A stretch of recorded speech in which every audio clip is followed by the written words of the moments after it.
It's 2030, and American special operators are on a secret mission in Eastern Europe, and things are about to go very wrong. All of a sudden, the team's GPS systems go offline. They find that they can't communicate with home base, which means they have no air support at all, but it's about to get even worse. The operators soon discover that it's not just their GPS that's not working, it's the satellites themselves. It's as if they've just disappeared. In fact, they have, because the systems they relied on were just blown out of orbit by the Russians' new satellite-killing missile system, the S-550. But how likely is this scenario? Will the S-550 really pose such a serious problem to the US and NATO forces the way Russia is claiming it will? On November 9, 2021, Russia announced the development of its S-550 air defense system, and a little over a month later, according to its military sources, Russia successfully tested this system. The S-550 has its basis in the S-500 Prometheus, another new defensive missile system tasked with shooting down enemy ballistic missiles and aircraft. Supposedly, that includes the United States' fifth-generation fighters, the F-22 and F-35, and its upcoming B-21 Raider bomber. The S-550 would complement the S-500 by covering a different kind of mission, an arguably even more sensitive one. While the S-500 is designed to track and destroy targets in the skies, the S-550 system is designed to reach targets even higher up. Its mission is specifically to defend Russia against objects in space, and the Russian news agency RIA Novosti has claimed that the S-550 would have ranges an order of magnitude higher than the American THAAD and Aegis missile defense systems with their SM-3 Block 2B missiles. According to the Polish Warsaw Institute, a think tank which monitors the Russian military, the S-550 will be tasked with intercepting incoming ICBMs and knocking out enemy satellites. And supposedly, the S-550 is even capable of hitting hypersonic targets tens of thousands of kilometers high. The supposed introduction of the S-550 into active service in late 2021 came after a series of reportedly successful tests. One of these tests included the shooting down of Cosmos 1408, a defunct Soviet satellite that had still been in orbit. But according to the Russian media, the S-550 wasn't made to blow up other countries' satellites at all. TASS, a Russian news agency, quotes one of its defense experts as saying that the missile's true purpose is to physically destroy the warhead of its targeted missile, preventing a nuclear blast. That defense expert, Dmitry Litovkin, also noted that this principle would be in contrast to earlier, Soviet-era anti-ballistic missile systems, which were designed to intercept incoming ICBMs with a counter-nuclear blast. The new S-550 would instead work as a purely kinetic intercept, meaning that it would have to be far more precise. And although there would still be radiation from the fragments of a busted nuclear warhead, it would be far less destructive than an actual nuclear explosion. Although both the United States and Russia possess anti-ICBM defense systems that have this capability, the missiles that they currently employ are not mobile.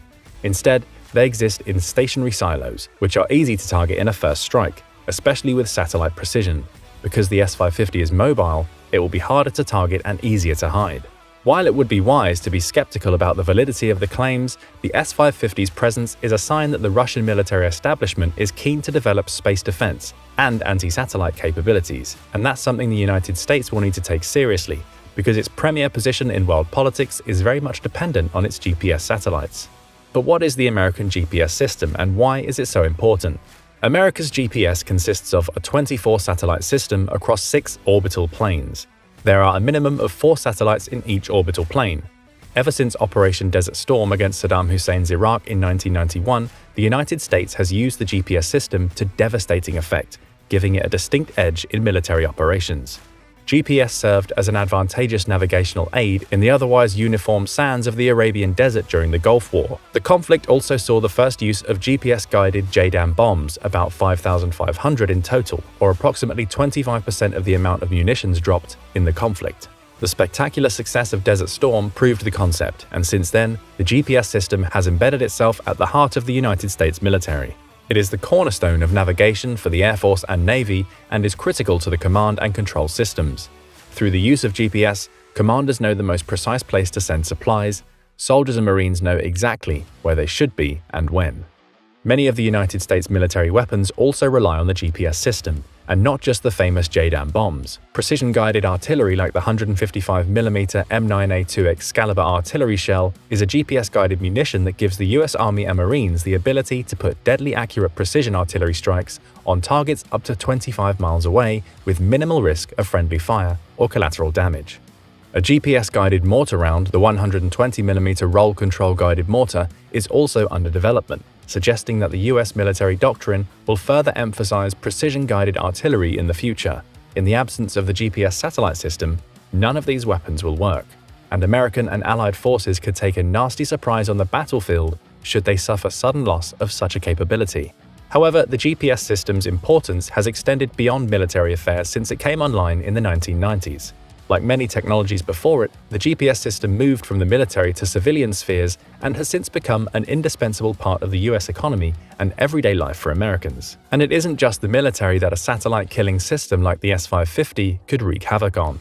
The importance of the GPS system to everyday life extends far beyond its use as a navigational aid in all modern cars. The satellites are used in such diverse fields as civil aviation, banking and financial markets, power grids, agriculture, and communications, to name a few, and their loss would cause significant damage to the US economy and potentially create social unrest. The United States has recently invested in a more modern GPS constellation, with improved resistance against jamming and other forms of electronic warfare. However, that ability would be of little use if the satellites get knocked out of the sky by a missile barrage. The damage to both America's warfighting capability and the home front would be significant should the GPS satellites go down, which is why America's military observers are closely watching the development of systems like the S-550.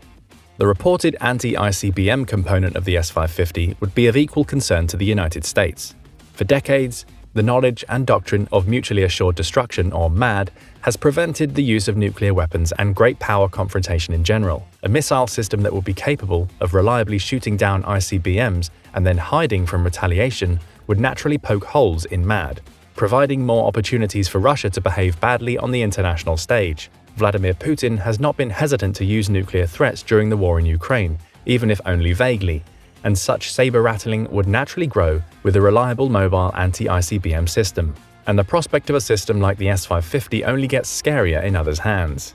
Russia has a history of selling or threatening to sell its missile systems abroad. Prior to its invasion of Ukraine in February 2022, Russia threatened to sell some of its more established missile defense systems to allied countries, including Belarus, whose territory it used to attack the Ukraine capital Kyiv during the opening phase of the war. Vladimir Putin also reportedly discussed the S-550 and the related S-500 during his December 2021 trip to India, a country that has had a long-standing missile defense relationship with Russia. In particular, India struck a deal with Russia in 2018 for the S-400 missile system, which has prompted talks of sanctions from the otherwise friendly United States. The United States has also threatened to sanction NATO ally Turkey for its use of the same system.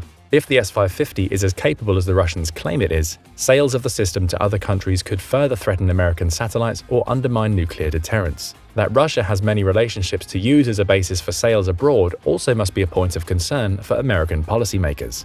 The S-550's arrival shows that the ability to both attack and defend satellites will be a critical part of warfare in the future. Without satellite surveillance, communication, and coordinates for precision weapons, modern armies will operate blindly and dumbly, with a significant risk for chaos on the home front as communication and navigational systems that modern life depends on suddenly goes out. Meanwhile, the end of the importance of traditional ballistic missiles will put further emphasis on the development of hypersonic glide vehicles that are far more difficult to shoot down. If the S-550 is as effective as Russia claims, it will add further incentive for countries to develop hypersonic glide vehicles that have a more unpredictable flight path, which will help them to evade missile defense systems. This is a race that the United States currently lags in, which would again give it a reason to be wary of Russia's new satellite-killing missile system, if it works as advertised. While many details on the S-550 remain unclear, given Russia's track record, such claims must be taken with several grains of salt. What is clear is that the entrance of this missile system is a sign that Vladimir Putin is serious about his emphasis on new satellite-killing missile weapons, and that the age of satellite surveillance and precision will increasingly come under threat by next-generation missile systems. And if nothing else, the S-550 missile system is interesting for what it means, rather than what it is currently capable of doing.